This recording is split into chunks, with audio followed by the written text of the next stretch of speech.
cook in ancient China used the same knife for 19 years and it never touched bone.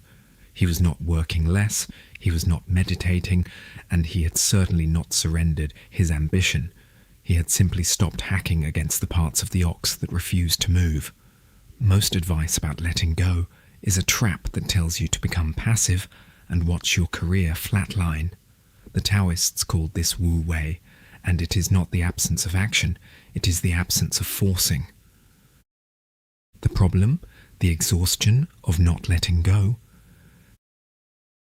Think about the last project you truly released, the last decision you made and implemented, and then actually stepped away from, without checking constantly, without second-guessing, and without inserting yourself back into the process every 48 hours to make sure it was going the way you wanted. If you're honest, you've probably not done this recently, and maybe you've never done it at all. You finish the presentation and you replay it in your head. During dinner, you send the email and you reread it. 3 hours later, to see if the tone landed, you delegate the task and then you invent a reason to check in before the deadline, not because the work needs you, but because you need to feel like the work would collapse without your hand on it. We've all done this, and most of us are still doing it. There's a particular exhaustion that has no name in modern language, and it's not physical tiredness or burnout in the clinical sense. It's something older than both of those. The exhaustion of a person who has been performing competence for so long that they've forgotten what it felt like to simply exist without an agenda. You've been optimizing and adjusting and strategizing and presenting for years or sometimes decades, and every quarter the goalposts move, and every year the pace increases, and the tools that were supposed to save you time only made it possible for everyone to demand your attention faster. You wake up one morning with the quiet, terrifying suspicion that all of it has been pulling you in exactly the wrong direction. You're not tired of working, but you're tired of working against the grain of every single thing you touch. This should sound familiar, because modern culture gives you exactly two options, and both of them are traps. Option one is the hustle, where you control every variable, check the metrics twice a day, redraft the email at 1 in the morning, and micromanage the project until your team starts CCing you on emails just to avoid your next question. You tell yourself this is what responsibility looks like, that good leaders stay on top of things, and that if you're not watching it, then you're not caring about it. But the truth is that your constant supervision has nothing to do with the project's success and everything to do with your anxiety about your own value. And the project isn't safer because you're awake at 1 in the morning worrying about it. You're just more exhausted while the project is going exactly where it would have gone if you'd been asleep. Option 2 is the spiritual bypass, where you let go and surrender and stop caring about outcomes and become present in ways that would get you fired by Wednesday if your boss could see your browser history. You're told to release attachment, to trust the universe, and to remember that you're not in control anyway. And some part of you knows this is also a lie, because the person telling you to stop caring is usually selling a $200 meditation course on the internet. So you bounce between the poles and you grind until you break. Then you retreat into some version of wellness that asks you to abandon the very ambition that made you interesting in the first place. Then you feel guilty about the retreat, and you grind again. The cycle repeats because neither pole is the actual answer. Both of them are forms of forcing, and one forces action until your body sends you signals you can't ignore anymore, while the other forces passivity until your mind sends you signals you can't ignore anymore. Neither one lets the situation tell you what it actually needs, and this is where nearly everyone makes their first mistake. They assume the Taoists offered spiritual surrender as the alternative, but they didn't. They offered something much harder, and it starts with understanding that almost everything you have been told about letting go is backwards. The misunderstanding what wuwei is not. I know what you are thinking, and you have a presentation on Thursday, and you're wondering if this is going to turn into another video about releasing attachment and trusting the universe while your actual problems remain completely untouched. It isn't the kind of advice you're afraid of, and you're here because you're skeptical of anything that sounds like a fortune cookie, and that skepticism is exactly what makes you the right audience for what comes next. The common translation of wuwei is non-action, and that single mistranslation has done more damage to this concept than any critic ever could. Non-action sounds like doing nothing, which sounds like passivity, which sounds like career suicide to a high achiever who's already worried that someone younger and hungrier is coming up behind them. That fear is exactly why so many people reject this idea before they've even understood it, and they dismiss it as Eastern mysticism that has no place in a boardroom or a spreadsheet or a negotiation. They hear let go and they picture a person on a beach with no deadlines and no mortgage and no team waiting for a decision by Friday at noon. And they tell themselves that this kind of wisdom is for people who have already made enough money to stop caring. That picture isn't wuwei, and it's avoidance dressed up as wisdom. Wuwei isn't laziness, and it's not the refusal to act when action is called for. It's not toxic positivity, where you pretend that everything is fine while your project's actually collapsing. And it's not spiritual bypassing, where you use ancient philosophy to avoid having a difficult conversation you should have had 3 weeks ago. It's not the casual advice to go with the flow that your least ambitious friend gives you when you're stressed about a deadline. The Tao Te Ching doesn't say stop working, and instead it says stop forcing. The text was written during the Warring States period, one of the most violent eras in Chinese history, by people who had watched kingdoms tear themselves apart through forced control and aggressive intervention. These weren't pacifists who had checked out of reality. They were observers who had seen what happens when a human will insists on dominating human will. The real meaning is closer to this, so imagine water cutting through stone over thousands of years. Water isn't passive because it's moving constantly, and it's powerful enough to carve canyons, but it doesn't hammer against the stone where the stone is strongest. Instead, water finds the gaps and the cracks and the places where resistance is lowest, and it flows there until the stone is shaped without ever having been struck. That is wuwei, which is action without forcing, movement without resistance, and work that doesn't exhaust itself by pushing where things don't want to go. So if it isn't passivity, the answer is older than the Great Wall, and it comes from a man who spent 19 years doing the exact same job.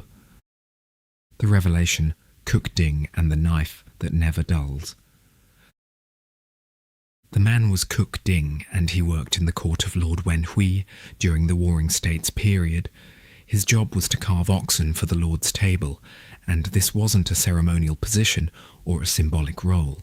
It was skilled labour performed in front of a powerful audience, and one mistake could cost him his position, or worse.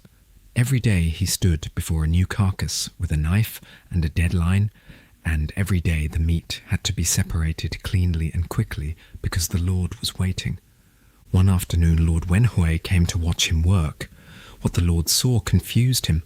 The cook moved slowly, almost casually, and his hands found spaces in the meat that no one else could see. There was no strain in his shoulders, no tension in his jaw, no sign of the urgency that every other cook in the kitchen displayed. When the carcass was separated, the cook wiped his blade and handed it to the Lord, and the edge was perfect. The cook told the Lord that he'd used the same knife for 19 years, and it had never touched bone. Lord Wenhui asked him how this was possible. The cook explained that a good cook changes his knife once a year because he cuts, and an awkward cook changes his knife once a month because he hacks. But he'd found something else. He'd found the spaces between the joints, the hollows where there's no resistance, and he let his blade move through those spaces without ever striking the hard places. His own explanation was, that his spirit goes where it will, without plan, following the natural line of the ox. In his practice, he relied on heaven's measuring. He didn't work less, and he didn't try less. What he actually did was stop hacking against the parts of the ox that refused to move. Here's what most people miss about this moment, and it changes everything about how you think of skill. The cook hasn't stopped working, and he isn't doing less. His precision is greater than anyone watching him can comprehend. The cook hasn't surrendered his ambition, and he hasn't released his attachment to the outcome. What he's actually eliminated is the wasted effort of pushing where things don't want to go. The action is real, the movement is real, and the work is real, but there's no longer a gap between the actor and the action. There's no longer a self standing behind the movement, watching it, judging it, and trying to control its outcome. Think about that for a moment. The cook hasn't become detached, and his alignment with the situation has become so precise that his effort no longer leaves a trace. There's no floating above the work, and there's no watching from a distance. The work moves through him now, instead of being pushed by him. That's the difference between wuwei and every other version of letting go you've been sold. The outcome still matters to the cook, and separating the meat cleanly is still the goal. Keeping his job is still the necessity, but he's stopped forcing the knife to go where the knife doesn't want to go. Let me be concrete. You're currently hacking bone in some part of your work, and you're sharpening your knife every month because you keep cutting against resistance you can't see. You're rehearsing the conversation in your head for the 5th time, even though the meeting is still 2 days away, and the conversation will go where it wants to go regardless of your rehearsals. You're rewriting the report for the 3rd time because you're trying to anticipate every possible objection before anyone has even read the first draft, and the objections you're imagining might never materialize. You're supervising the team member so closely that you've become the bottleneck you were trying to prevent, and the team member isn't learning because you haven't given them the space to make the small mistakes that produce competence. This isn't a metaphor. This is your actual week. The cook found the hollows and you're still hitting bone. But knowing the principle isn't the practice. And the practice is where nearly everyone falls apart without anyone watching. The practice, the woodcarver's preparation. There was a woodworker named Qing in the city of Liang who was known throughout the province for the quality of his work. Before beginning any new piece, he would fast for 3 days, and after 3 days he lost the thought of reward and praise, which meant he no longer imagined how the finished piece would impress his patrons or elevate his status among the other craftsmen in the city. After 5 days, he lost the fear of criticism and failure. After 7 days, he lost awareness of his own body and his own name. Only then would he enter the forest and select the wood, and only then could he see the grain clearly enough to know which piece was waiting for him. Your boss would have questions if you fasted for 7 days before your next meeting.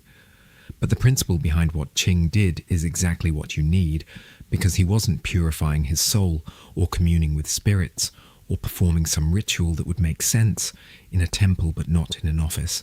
He was creating a boundary between the forcing mind and the doing mind.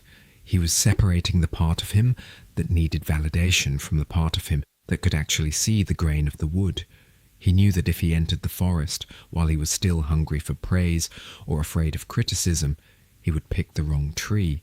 He would force the wood to be something it wasn't, and the bell stand would be merely adequate instead of extraordinary. Here's the practice, and it's the only thing in this video you need to remember. When you've done the work, release the outcome for 48 hours before you re-engage, and during those 48 hours there's no checking and no adjusting, and no just one more tweak. There's no rereading the email to see if the tone landed, no refreshing the metrics to see if the launch worked, and no hovering over the team member to see if they followed your instructions exactly.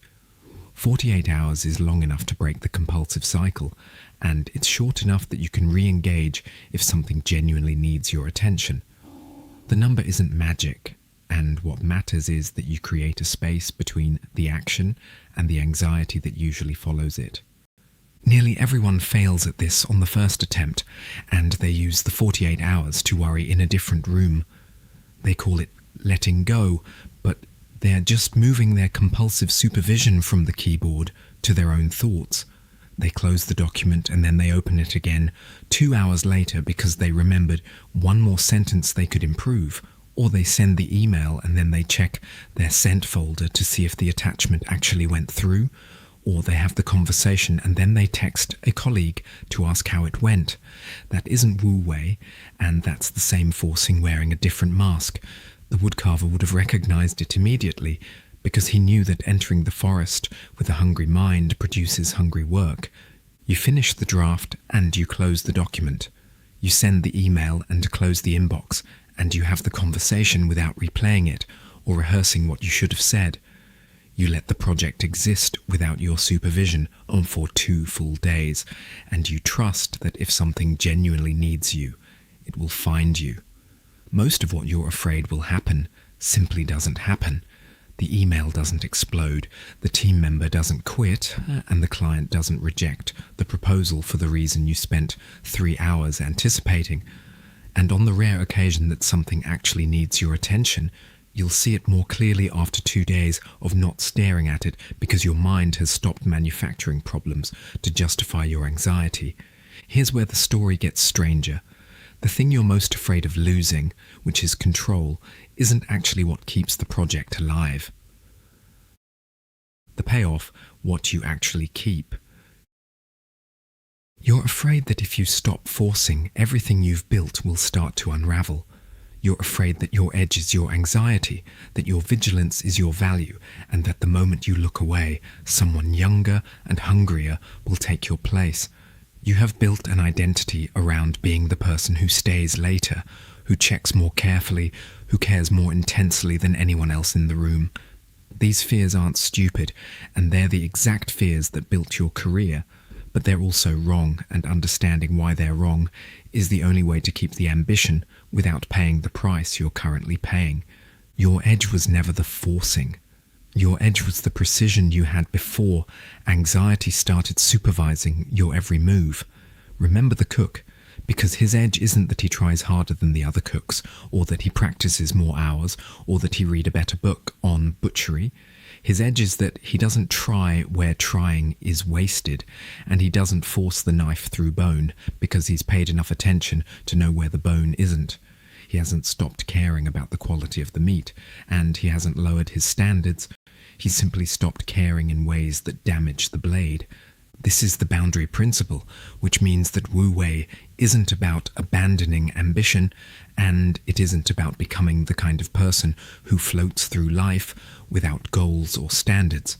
It's about abandoning the illusion that your anxiety is the engine of your success, and that illusion is expensive because it costs you sleep, and it costs you presence, and it costs you the very precision that made you good at your job in the first place.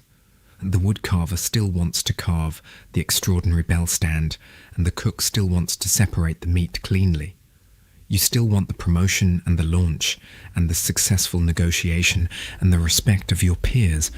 None of that disappears when you stop forcing, and in fact, all of it becomes more possible because you've finally stopped mistaking the feeling of control for the thing that actually produces results.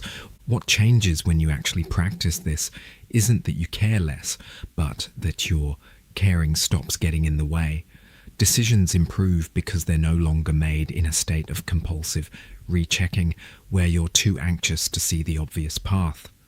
Relationships improve because conversations are no longer supervised by your fear of how you're being perceived, and you can actually listen instead of planning your next move. Work improves because the knife stops hitting bone, and the project starts moving at the speed it was always capable of, instead of the speed your anxiety demands. The irony is that the moment you stop trying to control every variable is often the moment the variables start falling into place. That isn't passivity, and instead it's the kind of power that functions without waste. So now you have the same framework the cook used, which is the same principle that kept his knife sharp for 19 years. This alone will change how you move through any project, any conversation, and any decision that matters to you. Your homework is simple. Pick one project, conversation, or decision you're currently forcing, and pick the one that scares you. Apply the 48-hour rule by closing the document, sending the email, having the conversation, and stepping away for 2 full days. The majority won't do this. Be different by choosing one moment this week where you let the work exist without your supervision. Drop a comment and tell me where in your life you're currently forcing something that the situation isn't asking for. I read everyone, and subscribe because we go this deep every week.